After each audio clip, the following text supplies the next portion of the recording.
नमस्कार, मैं हूं रविंद्र जैन और आप देखना शुरू कर चुके हैं सबकी खबर।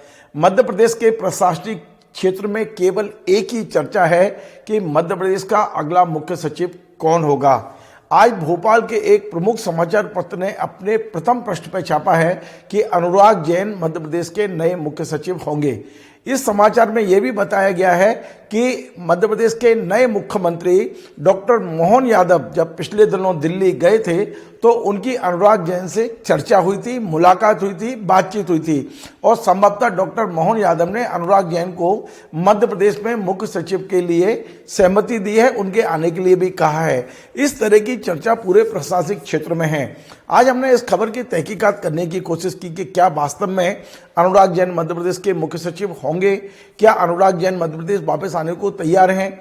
मैं आपको पहले ये बता दूं कि अनुराग जैन कौन है। अनुराग जैन ग्वालियर के रहने वाले हैं जो मध्य प्रदेश के हैं। उनका दिल में मध्य प्रदेश धड़कता है, ऐसा लोग मानते हैं। मध्य प्रदेश के बेहद ईमानदार और काबिल अधिकारी माना जाता है। आज की तारीख में ये गर्व और गौरव की बात है कि दिल्ली में यदि प्रशासनिक क्षेत्र में बात होती है तो अनुराग जैन का नाम बेहद एक सम्मान के साथ लिया जाता है। उन्हें एक संभावना से भरा हुआ, एक ईमानदार और एक कर्तव्यनिष्ठ अधिकारी के रूप में उनकी छवि आज दिल्ली के पूरे प्रशासनिक सर्किल में है। और यही कारण है कि भारत सरकार ने अनुराग जैन को इस समय सड़क एवं परिवहन मंत्रालय में सचिव बनाया हुआ है, यानी सर्वोच्च पद पर वो विराजमान है। वहां पर जो सड़क एवं परिवहन विभाग है उसके सेक्रेटरी हैं इस समय। और अनुराग जैन की छवि, जैसा कि मैंने बताया, कि एक ईमानदार और काबिल अधिकारी की है। वे मध्य प्रदेश में तमाम सारे महत्वपूर्ण पदों पर रहे हैं। वो भोपाल में भी कलेक्टर रह चुके हैं और मध्य प्रदेश में मुख्यमंत्री के प्रमुख सचिव भी रहे हैं। फिलहाल लंबे समय से वो दिल्ली डेपुटेशन पे हैं। कुछ प्रधानमंत्री की कुछ योजनाओं का वे देख रेख कर रहे थे, तो पहले ये माना जा रहा था कि शायद वो मध्य प्रदेश वापस नहीं आएंगे। अभी जो अप्रैल 2023 से वे सेक्रेटरी परिवहन और सड़क मंत्रालय में हैं और अब ऐसी संभावना जताई जा रही है कि वो मध्य प्रदेश लौट सकते हैं। मैं आपको बता दूं कि अनुराग जैन का जन्म 11 अगस्त 1965 का है। इस हिसाब से वो कम से कम अगस्त 2025 तक मध्य प्रदेश में वो रह सकते हैं। रिटायरमेंट उनका 2025 में है।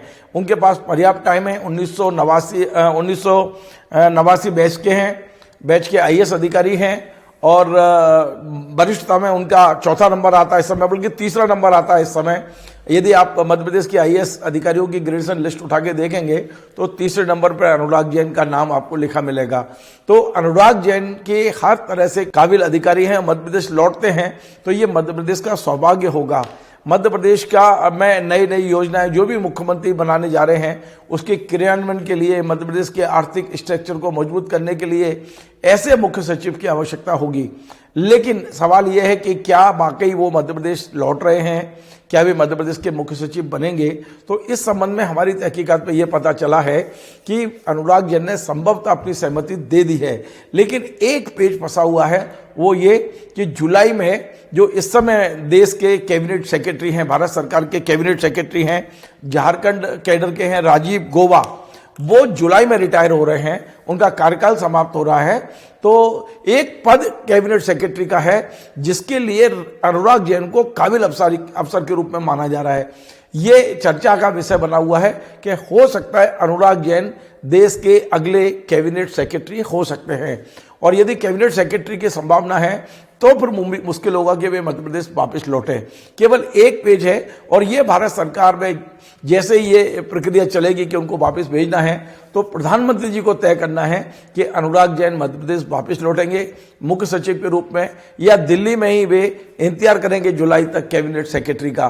कैबिनेट सेक्रेटरी का मतलब आप जानते हैं, पूरे देश में एक सबसे सर्वोच्च पद माना जाता है आईएएस अधिकारी के लिए। मेरे ख्याल है जिस दिन किसी अधिकारी का चयन आईएएस में होता है उस दिन उसका एक ड्रीम होता है, पहला ड्रीम होता है कि वो एक दिन देश में कैबिनेट सेक्रेटरी बने और दूसरा ड्रीम होता है वो जिस राज्य से मतलब कैडर में है, जिस राज्य के, वहाँ का चीफ सेक्रेटरी बने।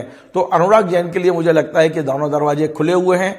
अभी आने वाले कुछ दिनों में स्पष्ट होगी स्थिति कि वे मध्य प्रदेश के मुख्य सचिव बनकर आएंगे या फिर प्रधानमंत्री उन्हें कैबिनेट सेक्रेटरी के रूप में दिल्ली में ही रोक के रखेंगे। फिलहाल दोनों रास्ते उनके लिए खुले हुए हैं।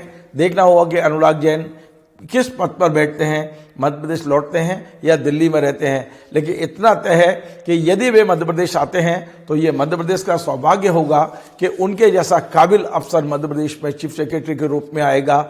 उनके आने से कुछ हो ना हो, लेकिन एक बात मुझे पूरी उम्मीद है कि मध्य प्रदेश में भ्रष्टाचार पर अंकुश लगेगा और जो योजनाएं सरकार की हैं वो योजनाएं धरातल पर उतरना शुरू होंगी, हवाई बातें बंद होंगी। निश्चित तौर पर अनुराग जैन एक सकारात्मक, ईमानदार, कर्मठ अधिकारी हैं और उनकी प्रतीक्षा मध्य प्रदेश मंत्रालय को भी है। अब देखना है कि प्रधानमंत्री उन्हें मध्य प्रदेश के लिए रिलीव करते हैं या नहीं। हमारा ये कार्यक्रम आपको पसंद आए, आप इसे शेयर करें, लाइक करें, कमेंट करें और आपसे बार बार निवेदन है हमारे इस चैनल को सब्सक्राइब अवश्य करें। धन्यवाद।